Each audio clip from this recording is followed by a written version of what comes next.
예수님을 믿는 사람들이란 어떤 사람일까요? 바로 이런 것들입니다. 어떠한 상황이 있다 할지라도 높으면 높은 대로, 낮으면 낮은 대로, 우리의 익숙한 것들이 익숙한 대로 언제나 변함없이 어떤 자리에서도 주님을 사모하면서 나아가는 귀한 신앙, 이것이 바로 예수님을 믿는 사람들의 태도라고 하는 거죠. 오늘부터 시작해서 저는 여러분들과 함께 생복음, 복음의 원조 복음을 여러분들과 함께 다시 한번 만나보려고 합니다. 2022년도에 창세기에 나타난 원조 복음을 여러분들과 함께 나누었다면 2024년도 이제 9월과 10월에 걸쳐서 우리는 신약에 나타난 복음, 우리가 요한복음 3장 16절을 여러분들과 함께 나누기를 원하는데요. 참 설교하기 어려운 본문이기도 합니다. 오늘 주님 앞에 기도하기를, 하나님, 설교를 잘하기보다는, 잘하는 것도 중요하지만 하나님의 말씀만을 전하게 하옵소서라고 기도하며 주님 앞에 서게 되었습니다. 설교자에게 언제나 유혹은 설교를 잘하고 싶은 마음이 있는 거거든요. 근데 설교를 잘하는 게 중요하지 않습니다. 하나님의 말씀을 대언하는 것이 중요합니다. 복음을 만나면서 우리는 조금은 딱딱하다 하더라도, 조금은 어렵다 하더라도 이 복음을 잘 녹여내어 내 것으로 삼아 복음의 진검승부를 거는 저와 여러분들 되었으면 참 좋겠습니다. 이런 질문으로서 오늘 말씀 시작해 보려고 그래요. 여러분, 병원에 갈 때 말입니다. 병원은 아플 때 가는 것이 맞을까요? 아니면 건강할 때 가는 것이 맞을까요? 뻔한 질문을 질문한다는 것은 뭔가 질문하는 자의 의도가 있는 거예요. 다시 생각하고, 자, 병원은 건강할 때 가는 게 맞는 걸까요? 아니면 아플 때 가는 것이 맞는 걸까요? 우리 여기 간호사 스님들도 많은데, 여러분, 사실은요, 병원 아플 때 가는 게 맞죠. 그런데 지혜로운 사람들은 아플 때 가기보다는 건강할 때 간답니다. 건강할 때 가서 자신의 상태라든지 자신의 건강들을 검진해서 앞으로 이런 것들을 더 조심하고 내가 더욱더 잘 건강들을 우리가 잘 간수하기 위해서 사실은 건강할 때 병원에 가는 것이 더 지혜로운 거래요. 한 지혜로운 여집사님이 계셨습니다. 계기를 만들어서 병원에 건강검진을 받으러 갔는데요, 몸에 큰 문제나 어떤 증상이 있어서 간 것은 아니었어요. 근데 건강검진을 하면 바로 결과가 나온 거 아니잖아요. 결과 보고가 나오는 날이었어요. 그런데 간호사가 다급하게 이 집사님을 부르는 거예요. 그러면서 뭐라고 이야기했느냐, 환자분 결과가 좋지 않습니다. 오늘 집에 빨리 가셔서 입원 준비해가지고 오세요. 내일 오전 중으로 빨리 수술 들어갈 것입니다. 그렇게 이야기하는 거예요. 여러분, 이거 한번 감정에 몰입해서 한번 이 이야기 들어보세요.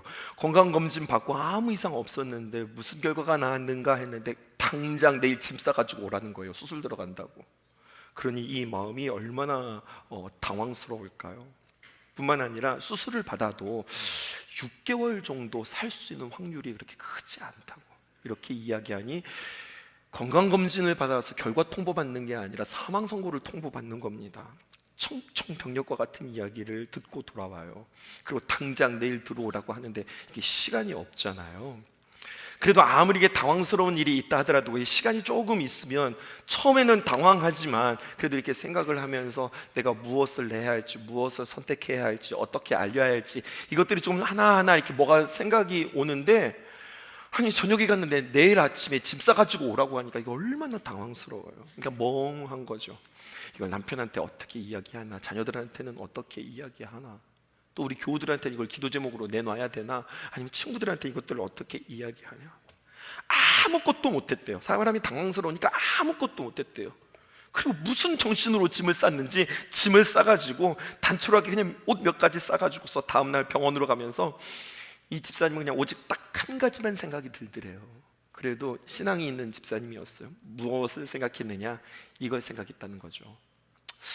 나 이대로 하나님 앞에 부름받으면 나 하나님 앞에서 괜찮을까? 이 생각이 불현듯 들더라는 거예요. 주님 나 오라 하시는데 나 주님 앞에 서면 내가 주님과 함께 당당하게 천국에 들어갈 수 있을까?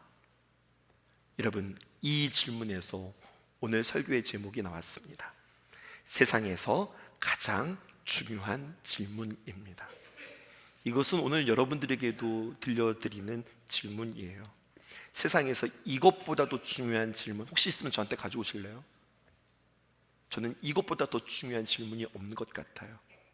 세상에서 가장 중요한 질문, 당신은 오늘 밤 주님께서 부르신다면 천국에 들어갈 수 있는 확신이 있습니까? 당신은 거듭나셨습니까? 당신은 중생하셨습니까? 중생, 거듭남, 좀 우리한테 좀 어려운 단어예요. 쉽게 표현해 볼까요? 이 집사님 말씀처럼 나 이대로 하나님 앞에서 괜찮을까? 여러분, 이 질문에 여러분 어떻게 대답하시겠어요? 집사님 이야기 좀 더 해볼까요? 이런저런 생각을 하면서 기도하는 마음으로 병원에 도착했대요. 그런데 담당 의사와 간호사를 만나고 또 한 번 기가 막힌 소리를 듣습니다. 어떤 이야기를 들으나, 환자분 죄송해서 어쩌죠? 환자분 차 타고 다른 분하고 이게 바뀌었어요.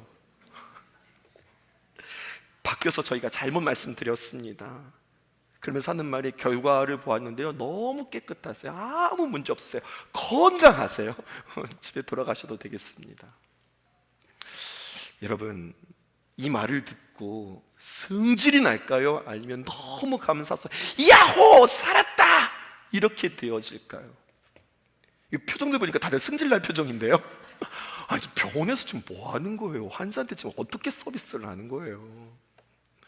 근데 여러분, 그럴 수 있잖아요. 워낙에 다양한 케이스와 워낙에 다양한 환자들을 만나면서 그럴 수 있는 거잖아요. 어떻게 정확하게 그럴 수 있어요? 충분히 일어날 수 있는 일일 거예요. 집사님 그래도 화내지는 않았대요. 다행이다라고 마음을 쓸어내리면서 집에 돌아가는데 또다시 이런 생각이 들었답니다. 내 나이 반평생 50이 지났는데 오래지 않아 이번에는 오진이 아니라 확진일 수도 있겠다. 그렇잖아요. 우리가 언제나 건강할 수 있는 건 아닌 거잖아요. 오히려 병원의 잘못된 통보가, 이 병원의 실수가 자신의 삶과 자신의 신앙을 되돌아볼 수 있는 좋은 선물과 같았다, 이렇게 이야기했대요. 여러분, 신앙은 바로 이런 것 같아요. 신앙이란 해석입니다. 뜬금없이 이런 실수는 뭐예요? 뜬금없이 우리한테 이러한 일이 일어나는 건 뭐예요? 그런데 이러한 일이 일어났을 때 이러한 일에 대해서 내가 어떻게 해석하느냐, 이것이 우리의 신앙의 수준을 점검하는 거예요. 사랑하는 성도 여러분, 제가 사랑한다고 이야기했죠? 여러분, 우리 솔직해져 볼까요? 세상에서 정말 중요한 질문을 오늘 저는 여러분들에게 하고 싶습니다. 여러분 어떠세요? 우리의 신앙은 어떨까요? 어떤 때는 하나님이 당연히 하나님 살아계시죠. 전 하나님과 동행합니다, 자신 있게 이야기하다가도 때로는 어떤 때는 솔직하게 하나님이 내 곁에 계시지 않은 것 같고, 아니 하나님은 살아계시기는 하지만 왠지 나와는 먼 것 같은 그러한 느낌이 들진 않으세요? 어떤 때는 구원에 대한 확신이 있어서 예수님을 나의 구주, 나의 하나님으로 내가 고백하고 내가 구원받았습니다 라고 이야기하지만, 어떤 때는 이 구원의 확신에 대하여서 내가 흔들리고 있지는 않습니까? 그래서 결국 믿는다고 말하기에는 확신이 없고, 그렇다고 안 믿는다고 이야기하기에는 애매하고 어정쩡한 상태에서 우리가 신앙생활을 하고 있지는 않은지, 우리 영적인 건강검진이 이번 기회에 저와 여러분들에게 있기를 주님의 이름으로 축복합니다. 심각한 상태가 있습니다. 심각한 상태는 무엇이냐? 내가 구원받지 못하고 내가 거듭나지 못했음에도 불구하고 신앙의 연조가 오래된 거예요. 난 모태 신앙인 거예요. 어렸을 적부터 교회 다녔던 거예요. 그 세월에 내가 도취되어서 자신의 암시와 자신의 착각 속에서, 아유, 내가 신앙생활 한 게 어딘데요? 내가 언제부터 교회 다녔는데요? 제가 천국 가지요. 나의 신앙의 그 세월로 나는 구원받았다고 그렇게 혹시나 내 스스로를 위로하고 있지는 않은지 점검해 보았으면 좋겠습니다. 오늘부터 포함해서요, 앞으로 5주 동안 세상에서 가장 중요한 질문, 그리고 세상에서 가장 중요한 지식, 구원에 대한 지식, 구원이란 무엇인가 정의하고요, 어떻게 구원을 받을까, 그리고 이 구원을 받는 과정들은 어떻게 진행되어질까, 내가 구원받은 사람이 맞는가, 이것에 대한 확신들에 대하여서 매주 요한복음 3장 16절 똑같은 본문을 가지고 저와 여러분들 아주 정밀하게 영적 건강검진 받는 귀한 시간 되었으면 참 좋겠습니다. 아멘이시죠? 요한복음 3장 16절을 해석하는 가장 좋은 방법은 그 말씀을 꼼꼼히 읽고 단어나 원어나 아니면 그 문장들을 해석하기보다 가장 좋은 방법은 요한복음 3장 16절이 있기까지 앞에 어떻게 전개되었는지 말씀의 맥락 가운데에서 해석하는 것이 가장 좋은 해석입니다. 그래서 우리는 요한복음 3장 16절을 해석하기 위해서 요한복음 3장 1절부터 나아갑니다. 여기에 니고데모라고 하는 사람이 등장합니다. 니고데모는 누구일까요? 그 실체를 먼저 우리는 밝히기를 원해요. 요한복음 3장 1절에 보면 니고데모에 대한 정보를 우리에게 주고 있습니다. 그런데 바리새인 중에 니고데모라 하는 사람이 있으니 유대인의 지도자라. 여기에 세 가지의 정보가 있습니다. 한 사람이 등장하는데 그의 이름은 니고데모라. 근데 니고데모라고 하는 사람은 바리새인이었다. 그리고 그는 또 누구인가? 유대인의 지도자다라고 하는 정보를 우리에게 줍니다. 또 하나 볼까요? 요한복음 3장 10절에도 니고데모가 누구인지를 우리에게 이야기하는데 예수께서 그에게 대답하여 이르시되 너는 이스라엘의 선생으로서 이러한 것들을 알지 못하느냐? 이렇게 이야기해요. 앞에서는 그걸 누구라고 이야기했느냐? 유대인의 지도자라고 이야기했는데 10장에서는 유대인의 지도자였던 그는 누구였는가? 이스라엘의 선생이었다는 거예요. 무슨 말인가? 뭔가를 가르치는 사람이었다는 표현이죠. 근데 여러분, 이스라엘의 선생으로서 라고 하는 이 표현이요, NASB라고 하는 영어 성경 원문에 충실해서 번역했는데요, 이스라엘의 선생이라고 하는 것을 여러분 영어로 표현하면 어떻게 될 것 같아요? You are a teacher of Israel. 틀리지 않죠? 근데 이렇게 표현하지 않았더라고요. You are a teacher가 아니라 You are the teacher. 선생님이라고 하는 표현에 더라고 하는 정관사를 붙였어요. 그럼 여러분 이게 어떤 뜻이 되는 줄 알았어요? 당신은 이스라엘의 많은 선생님 가운데 a teacher, 한 사람의 선생님입니다. 한 사람의 랍비입니다. 이런 뜻이 아니라 the teacher. 당신은 많은 선생님 중에 바로 그 선생님, 선생님 중에 선생님, 랍비 중에 랍비, 정말로 중요하고 최고의 선생님입니다. 이런 표현이 되어지는 거예요. 랍비, 더 티처라고 표현할 수 있을 만큼 그는 매우 독보적이고 중요한 역할을 감당하는 이스라엘의 스승 가운데 스승이었다고 하는 이야기예요. 또 성경을 통해서 그에 대한 정보를 또 하나 얻을 수 있습니다. 요한복음 3장 4절을 볼게요. 이렇게 표현합니다. 니고데모가 이르되 사람이 늙으면 어떻게 날 수 있사옵나이까? 이렇게 표현하네요. 질문할게요. 그러면 이 니고데모는 젊은 사람이에요? 나이가 많은 사람이에요? 나이가 많은 사람이에요. 젊은 사람이 아니라 나이가 많다? 그냥 나이가 많은 것이 아니라 연륜이 있고 연륜이 있다고 하는 이야기냐, 많은 케이스를 경험했다는 거예요. 많은 경험이 있는 사람입니다. 종교적으로, 사회적으로, 또 인생의 경험적으로 이스라엘의 최상부에 있었던 사람, 예루살렘을 통틀어서 니고데모만한 자격을 가진 사람이 거의 없을 만큼 훌륭한 지위와 그리고 역량을 가진 사람, 그 니고데모가 예수님을 찾아옵니다. 그런데 성경은 그가 예수님을 찾아왔는데 언제 찾아왔느냐? 요한복음 3장 2절 상반절에 보니까 그가 밤에 찾아왔다라고 이야기해요. 왜 낮에 놔두고 밤에 찾아왔을까요? 이유가 있죠. 그는 이스라엘의 선생으로서 지금 떠돌이 나사렛 출신의 랍비의 정규 교육을 받지 못한 젊은이 예수라고 하는 그에게 나오면서 다른 사람들의 시선과 다른 사람의 이목이 신경이 쓰이는 겁니다. 낮에 나오기 어려웠던 까닭은 사람들의 눈 때문이었어요. 세상으로 볼 때 다 갖춘 사람, 존경도 있어요, 재물도 있어요, 지식도 있어요, 많은 사람들에게 칭송도 받아요. 무엇 하나 빠질 게 없는 사람. 그런데 그거 아세요? 그 모든 것들을 가졌는데 그의 내면은 텅 비어 있는 거예요. 유대인의 지도자다. 유대인의 지도자. 근데 그 지도자가 뭐 하는 사람인가 보았더니 이스라엘의 선생이다. 여러분, 선생님이 뭐 하는 사람이에요? 가르치는 사람이에요. 질문할게요. 니고데모가 뭐 가르쳤을 것 같으세요? 수학 가르쳤을 것 같으세요, 여러분?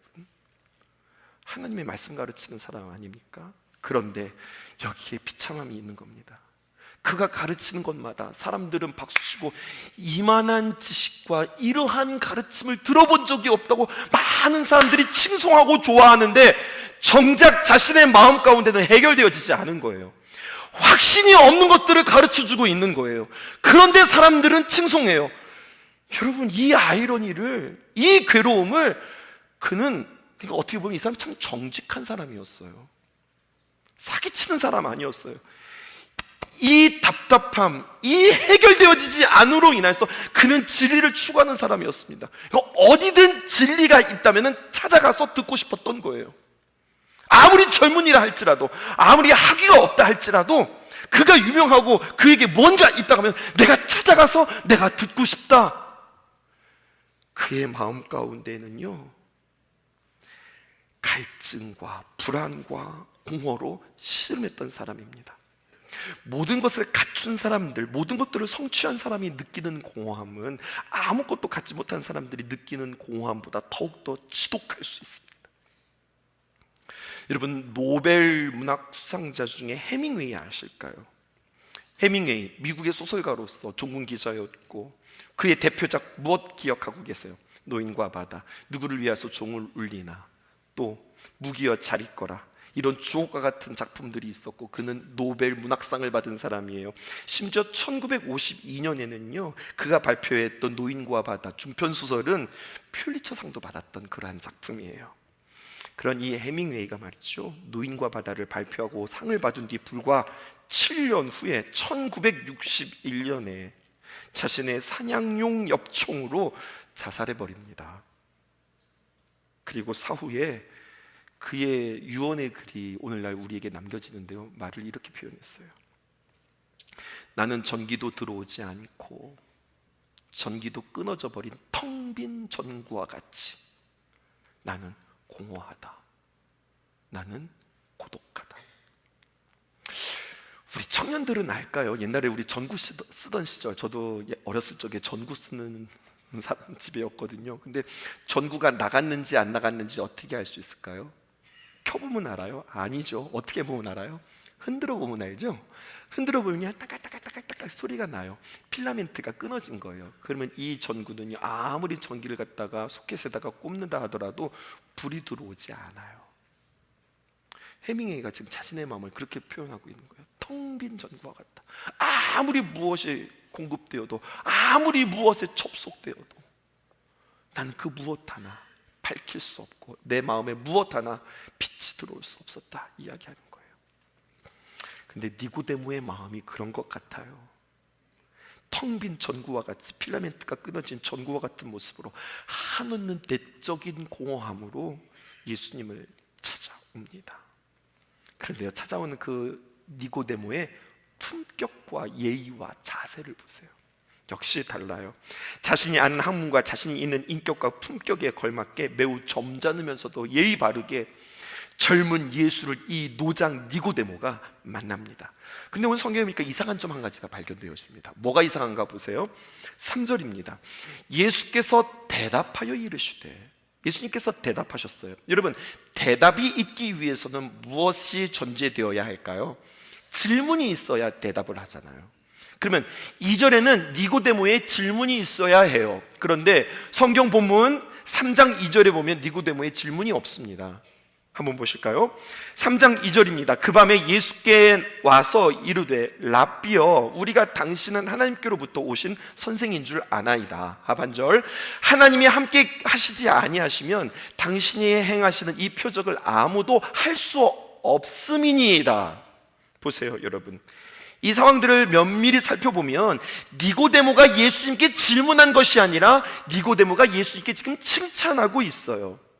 그런데 예수님 좀 보세요. 그의 칭찬에 대꾸하지 않으시고 반응하지 아니하시고 마치 말을 싹둑 자르는 것처럼 대화의 물길을 확 틀어서, 그 예수님의 그 특유의 표현들이 있죠. 뭐라고 이야기해요? 진실로 진실로 내게 이르노니. 여러분, 요한복음 3장에 이런 표현들이 많이 등장하거든요. 진실로 진실로 내게 이르노니, 이게 무슨 말입니까? 내가 지금부터 중요한 이야기 할 거야. 아니, 됐고 내가 지금부터 중요한 이야기 할 테니까 들어봐. 지금 이런 식인 겁니다. 늙은 고령의 니고데모가 예수님께 나와 정규 과정도 거치지 않고 젊은 떠돌이 설교가 예수님께 지금 뭐라고 부르고 있어요? 이 니고데모가 예수님을 부르는 호칭 좀 보세요. 뭐라고 하고 있어요? 랍비여. 마치 예수님을 자신의 동료인 것처럼, 동료 랍비인 것처럼, 펠로우 랍비인 것처럼 그를 랍비라고 존칭해주고 있어요. 동료 랍비하고 인정해줘요. 그리고 이들의 대화는 어떻게 됩니까? 여러분, 하브루터라고 하는 그 교육법 아시죠? 질문하고 대답하고 질문하고 대답하면서 진리를 추구해 나가는 겁니다. 뭐예요? 나는 겸손하게 당신에게 무엇인가 의미가 있다면, 무언가 당신이 깨달은 게 있다면 나는 당신에게 겸손하게 배울 자세가 있습니다. 이런 태도로 예수님께 나오는 거예요. 그런 니고데모에게 예수님께서 정확하게 맥을 잡고 혀를 짚어줍니다. 뭐라고 이야기하냐? 니고데모, 당신의 태도, 당신의 언변, 당신의 지식, 당신의 겸손함, 또 당신의 인격, 그 무엇 하나 빠지는 게 없습니다. 그런데 그거 아십니까? 거듭남, 그 거듭남은 그러한 인격과 태도와 지식과 이런 것들을 갖추어서 거듭나고 천국에 들어가는 것이 아니라, 우리가 하나님 앞에 거듭나는 것은 하나님의 은혜가 아니고서는 도저히 될 수 없는 겁니다. 어렸을 적에 교회학교 다니면서 여러분 이 찬양 많이 하셨을 것 같은데요. 돈으로도 못 가요 하나님 나라, 지식으로 못 가요 하나님 나라. 2절은요, 어여뻐도 못 가요. 우리 춘천은 이런 노래 안 배우셨나요? 왜 이렇게 쳐다보시는 거예요? 왜 이렇게 신기한 듯 쳐다보는 거예요? 마지막에는 이렇게까지 나와요. 맘 착해도 못 가요 하나님 나라. 그럼 어떻게 하면 갈까요? 우리 교학교 선생님은 이렇게 가르쳤어요. 예, 주먹을 꼭 줘라. 진영아, 주먹을 꼭 줘. 그리고 최대한 빨리 돌리는 거야. 알겠지? 거듭나면 가는 나라 하나님. 제가 좀 일동하고 있어요 지금. 믿음으로 가는 나라 하나님 나라. 예. 돈으로도 못 가고 지식으로도 못 가고 어여뻐도 못 가고 심지어는 마음 착해도 못 가는 곳이 하나님 나라라는 거예요. 지금부터 중요한 이야기 할게요.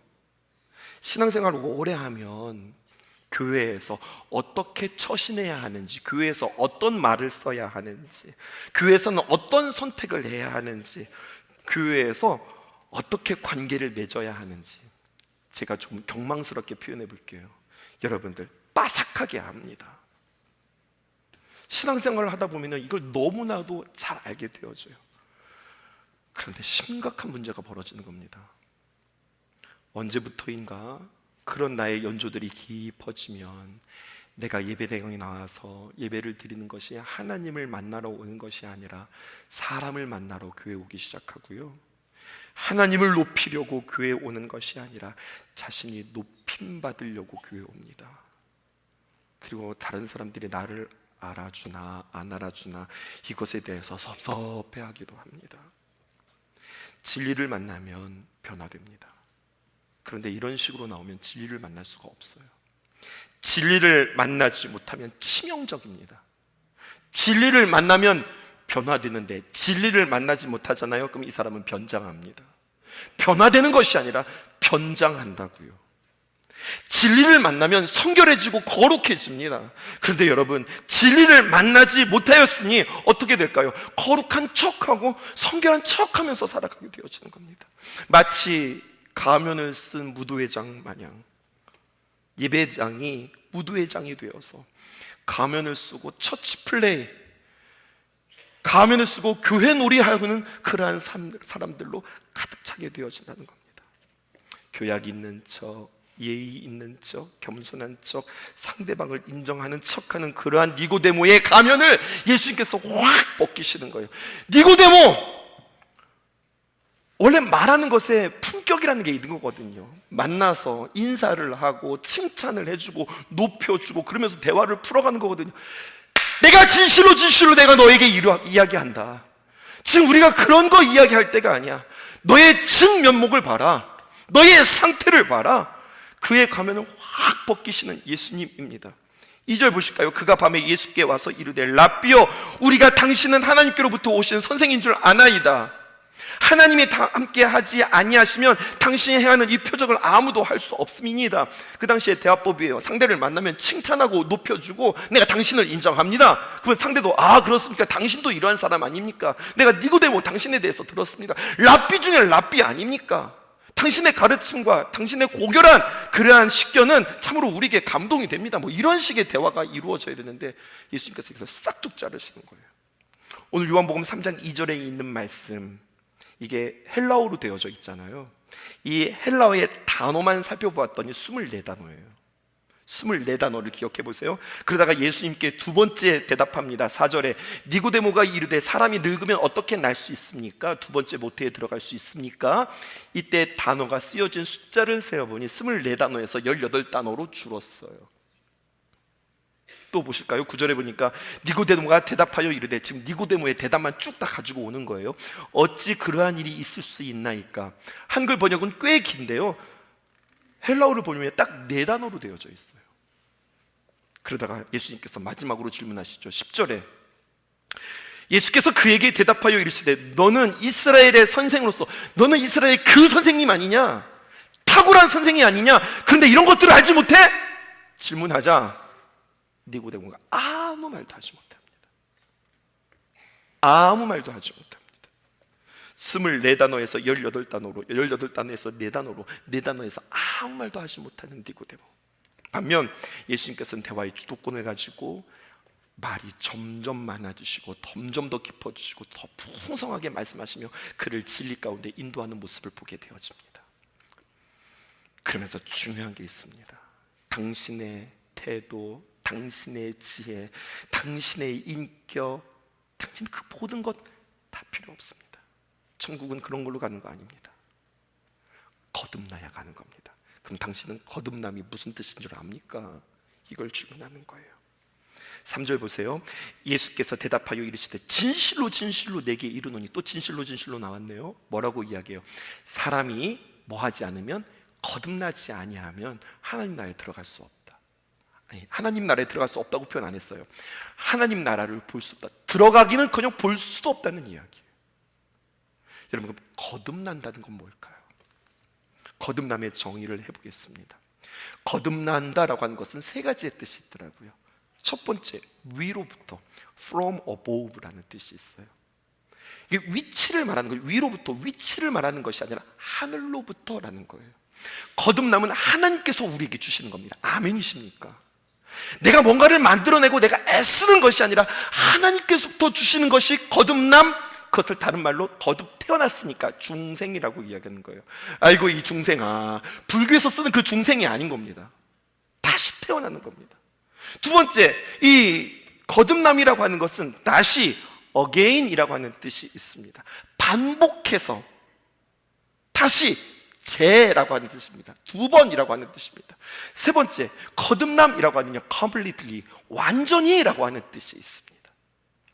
이러한 거듭나다라고 하는 표현에 이런 다양한 단어들이 포함되어져 있는데요, 그러면 이 말들을 조합해 보면 거듭나다라고 하는 것을 다음과 같이 정의할 수 있습니다.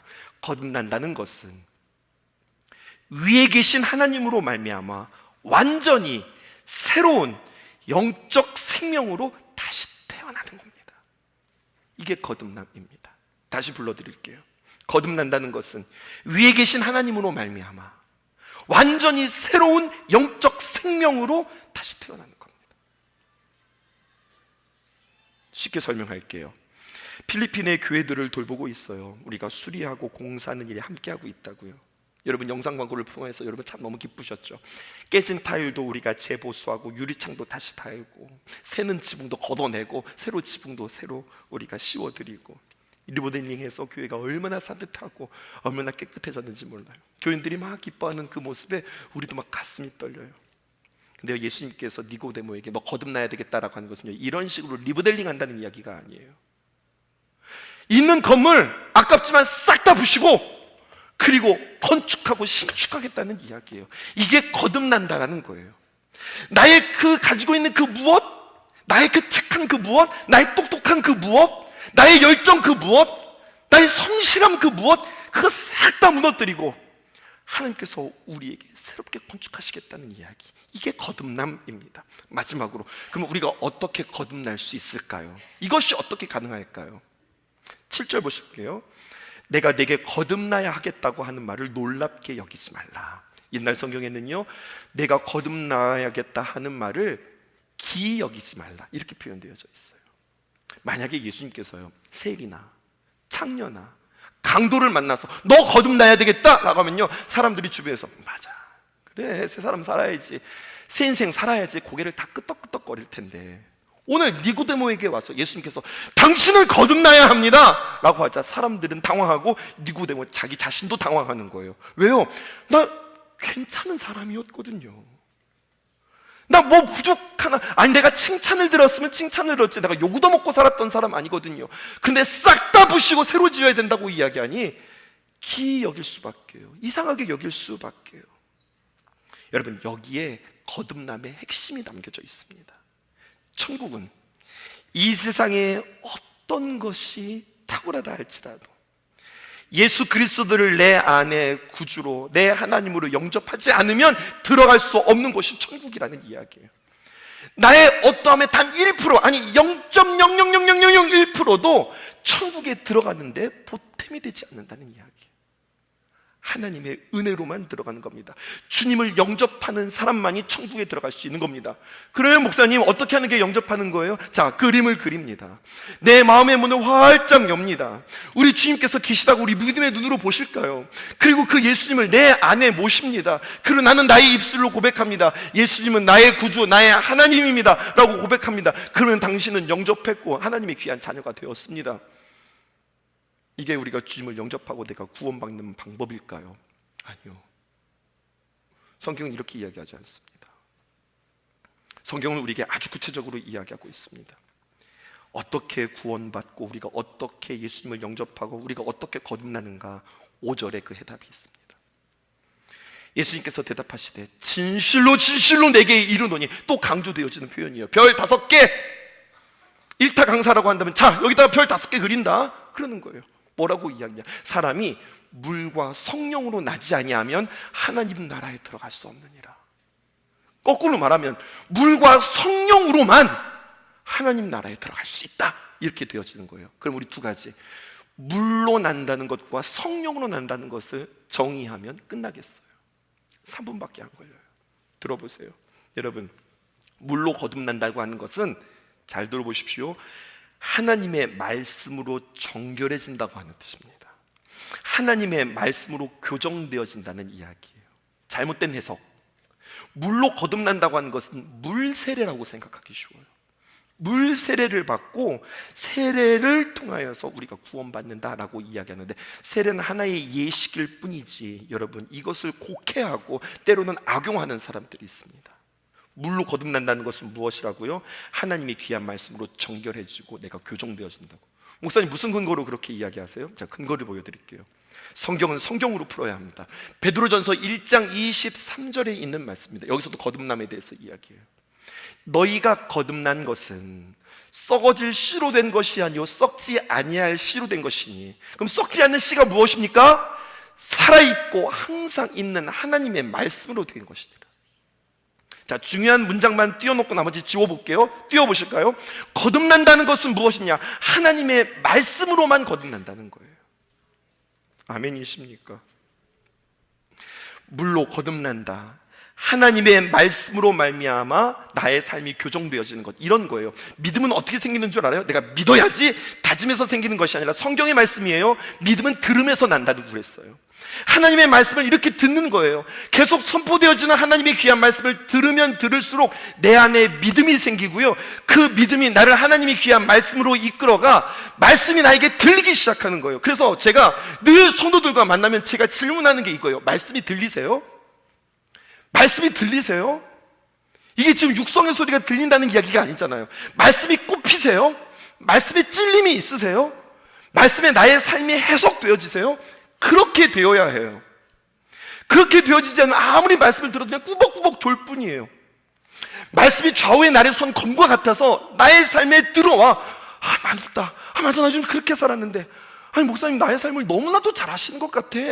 이러한 고백을 들으면서 그 말씀이 나에게 찔림이 있고, 맞아, 내가 그렇게 살지 말아야지. 계속 그 말씀에 따라 나의 삶이 이동되어지고 나의 삶이 교정되어지고 나의 삶이 세워지는 것, 이게 물로 거듭난 사람의 증거라는 이야기예요. 이게 거듭남의 방법입니다. 하나님의 말씀으로. 또 한 가지가 있어요. 오늘 성경은 무엇이라고 이야기합니까? 성령으로 날 때 거듭난다는 거예요. 성령으로 난다는 것을 이론적으로 설명하기보다 제가 한 사람의 간증을 여러분들에게 가르쳐 드릴게요. 여러분, 카피라이터라고 혹시 직업 가운데 카피라이터라고 들어보셨어요? 광고에 문구를 쓰는 사람들입니다. 옛날 광고기는 한데 뭐 이런 거죠. 침대는 가구가 아닙니다. 과학입니다. 뭐 이런 이야기들이요. 뭐 한 번의 선택이 10년을 좌우합니다. 뭐 이런 것들이 광고 카피를 만든 사람들의 표현들이거든요. 이만재 씨라고 하는 사람이 있어요. 유명한 광고 카피라이터죠. 하용조 목사님이 살아계실 때에 그가 전도를 받고 교회에 나왔습니다. 그리고 그 카피라이터였던 그가 정말 하나님을 전혀 알지 못하고 정말로 무관심했던 그가 하나님을 만나고 그가 하나님을 만난 이야기들을 써내려갔는데, 정말로 카피라이터답게 우리 그냥 일반 사람들이 너무 와닿기 쉽게 그렇게 자기가 만든 하나님 이야기를 썼는데, 그 책이 바로 세상 속에 막 쪄낸 찐빵, 따끈따끈한 이제 막 쪄낸, 나는 찐빵과 같은 사람입니다, 그렇게 이야기하는 거예요. 막 쪄낸 찐빵. 근데 그 안에서 이런 그의 고백이 있어요. 성령으로 난 사람을 표현하기 참 좋은 표현입니다. 참 별 희한한 일도 다 있다. 참 희한하다. 내 나이 멀지 않아 지천명을 바라보는 나이에 아무리 생각해봐도 진짜 별일 중에 별일이다. 세상의 나처럼 한평생 엉덩이 뿔을 높이 달고 휘저대며 오로지 술과 친구와 객기를 인생의 낙인양 믿고 살았던 내가 어느 날 갑자기, 참으로 갑자기 그 좋은 술 친구들 대신에 예수님 사랑하오 어쩌고 이런 것들을 중얼거리면서 내가 노래를 부르고 있으니, 그리고 이미 이 세상의 호적보다 더 나은 먼 나라, 하나님 나라가 있다고 생각하고 내가 거기에 호적하기를 간절히 소망하고 있으니, 한 번도 본 일이 없는 털북숭이 목수라고 하는 아들 예수를, 그 남자인 그 예수를 내가 이렇게 열렬히 사랑하고 있으니 참 희한한 일이다. 그의 표현 가운데 있는 이야기예요. 그러면서 예수님을 믿으면서 좌충우돌하는 이야기들을 쭉 써내려가고 있는데요. 여러분, 우리가 정말 거듭났다, 그것은 무엇일까요? 이런 거예요. 정말로 이해할 수 없는 거, 하나도 안 기쁜데 그냥 내 안에 뭔가 막연한 기쁨들이 있는 거예요. 아휴, 이거 어떡하나, 앞으로 일들을 생각하면 그냥 깜깜한데 그냥 내 안에 뭔가, 근데 왠지 뭔가 이렇게 잘 될 것 같은, 하나님께서 지켜주시면 이번에도 잘 넘길 것 같은 그런 어떤 믿음들이 내 안에 생기는 거. 그래서 아니 무슨 근거로 그래? 아니 무슨 근거 없는 자신감이야? 그러니까 나도 희한해. 근데 하나님 믿으면 왠지 이런 마음이 생기네. 이러한 것들요. 성령으로 거듭난다고 하는 것을 이렇게 정의하겠습니다. 나의 이해를 뛰어넘는 일들을 경험하는 거.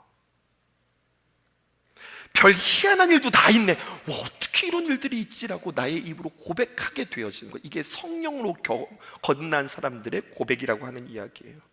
무슨 말일까요? 성령으로 거듭난다는 것은 지금부터 내가 열심히 기도할 때니 하나님 나에게 성령 부어주세요, 뭐 이런 거래 관계가 아니라 그냥 하나님만 의지할 뿐이었는데, 나의 힘이 아니라 하나님만 의지할 뿐이었는데, 하나님의 전적인 주권의 역사를 통하여서 나의 삶 속에서 놀랍게 신기하게 일어나는 일들을 내가 맛보게 되어지는 거. 나에게 이런 일들이 일어난다고? 이렇게 고백되어지는 거예요. 이게 성령으로 거듭나는 거예요. 물과 성령으로 거듭나야 된다. 물과 성령으로 나야만이 거듭난 사람이다 라고 이야기하는 거죠. 그러면서 우리는 성경에게 딱 한 가지를 요청받습니다. 15절 말씀 보세요. 14절 15절입니다. 모세가 광야에서 뱀을 든 것 같이 인자도 들려야 하리니 이는 그를 믿는 자마다 영생을 얻게 하려 하심이라. 이게 거듭날의 완결입니다. 이스라엘 백성들의 이야기 여러분들 아시죠? 잠깐 설명해 드릴게요. 이런 거잖아요. 광야에서 살아가다가 불평을 했습니다. 그랬더니 하나님께서 불뱀을 보내주셨어요. 근데 이 불뱀이요, 파이어 스네이크가 아니에요. 그 무늬가 불 모양인 거예요. 아마도 성경학자들은 이것을 방울뱀으로 그렇게 해석할 거예요. 독성이 얼마나 강합니까? 이것들이 사람들을 무니까 사람들이 발이 뚱뚱 붓고 죽기 일부 직전입니다. 모세가 하나님 앞에 기도하죠. 하나님, 이렇게 사람들 죽이면 하나님 영광 가립니다. 살려주세요. 그런데 하나님께서 그에게 솔루션을 주는데 어떻게 합니까? 노뱀을 칭칭 감아서 높이 매달아라. 그리고 그거 보는 자마다 산다. 자, 성령의 거듭남을 이렇게 표현하는 거예요. 무엇냐? 불뱀에 물려 죽었는데 노뱀을 쳐다보기만 하면 구원을 얻는다? 여러분, 이게 상식적으로 이해가 되는 이야기라는 거예요. 우리가 죽을 수밖에 없는 죄인인데 예수님을 믿기만 하면, 저 십자가의 예수님을 바라보기만 하면 내가 죄 용서함 받는다? 여러분, 이게 상식적으로 납득이 되냐고요. 그런데 성령으로 거듭난다는 것은 무엇인가? 즉, 높이 달린 못뱀을 바라보라는 거예요. 나의 이해와 상식을 뛰어넘어 그 예수님, 너 이해하려고 하지 말고 그 예수님을 내가 이해할 수는 없지만 그 주님이라고 나는 고백하고 내 안으로 모셔드립니다 라고 주님을 내 안으로 모셔드리는 것, 이스라엘로 표현하면 그 노뱀을 쳐다보는 것. 여러분들에게는 이렇게 소개하고 싶어요. 저 십자가의 예수님을 바라보는 것, 그리고 예수님 나를 도와주세요. 누구처럼? 예수님의 우편에 있었던 강도처럼 주님 나라 계실 때에 나를 좀 기억해 주세요. 자, 질문하겠습니다. 그 강도가 세례 받았어요, 안 받았어요? 물 세례 받았어요, 안 받았어요? 안 받았어요. 단 하나의 고백만 있었을 뿐이에요. 예수님, 나를 좀 기억해 주세요. 그때 예수님께서 그에게 선언해 주십니다. 내가 오늘 나와 함께 낙원에 있으리라. 그 주님을 내 마음속에 받아들이고, 주님, 나도 천국 가고 싶습니다. 그 고백에 그는 거듭나고 구원받았다고 하는 이야기. 그러므로 구원은 나의 힘에 있지 않습니다. 하나님의 인도함과 그리고 하나님을 바라보는, 하나님을 전적으로 의지함 가운데 우리의 구원은 완성되어지는 것입니다. 이제 시작되어지는 요한복음 3장 16절 15절까지 우리가 쭉 달려오는 거예요. 이 요한복음 3장 16절을 4주에 걸쳐서 하나님이 세상을 이처럼 사랑하사 실론, 독생자를 주셨으니 기독론과 죄론, 이는 저를 믿는 자마다 멸망치 않고 천국과 지옥을 이야기하고 영생을 얻게 하려 하십니다. 성령님의 역사와 우리의 사명까지 나아가는 요한복음 3장 16절의 4번의 강해를 여러분들과 함께 걸어갈 때에 우리는 이 말씀을 통하여서 거듭남을 다시 한번 확인하시고, 또 그것에 대한 귀한 감격들이 여러분들에서 되살아나기를 원하고, 이 구원의 귀한 감격을 그 누군가에게 설명하실 줄 아는, 그리고 그것을 기뻐하실 수 있는 저와 여러분들 되어지기를 주님의 이름으로 축복합니다. 주님여, 이 손을 꼭 잡고 가소서. 약하고 피곤한 이 몸을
다시 한번 주님여 이 손을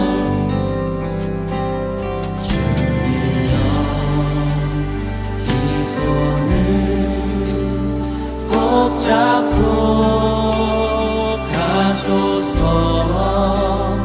약하고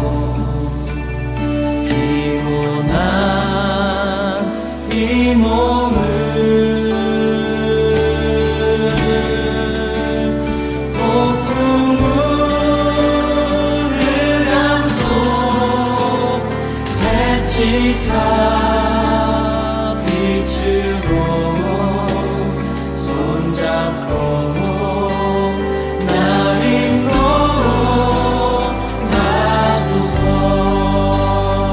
인생이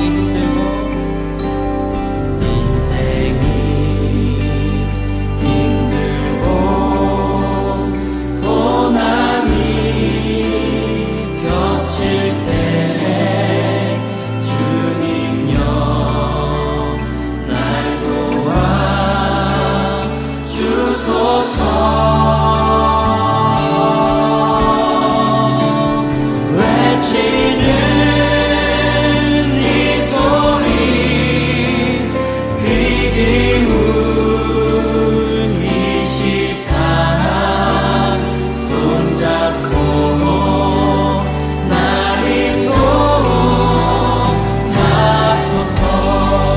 다시 한번 인생이 힘들고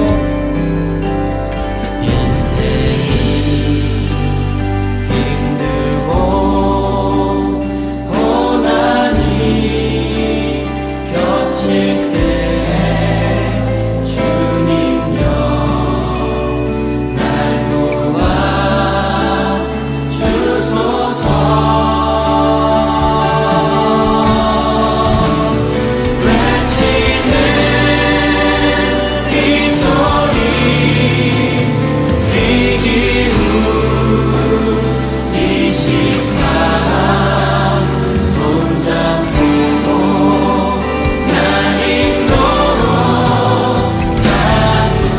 외치는 이 소리 외치는 이 소리 귀 기울 이 시사 손잡고 날 인도하소서.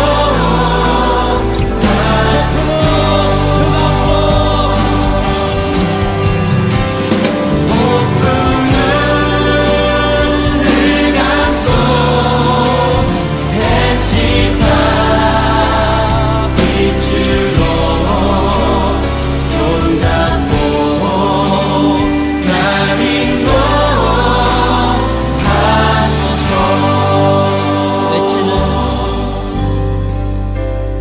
외치는 이 소리 귀 기울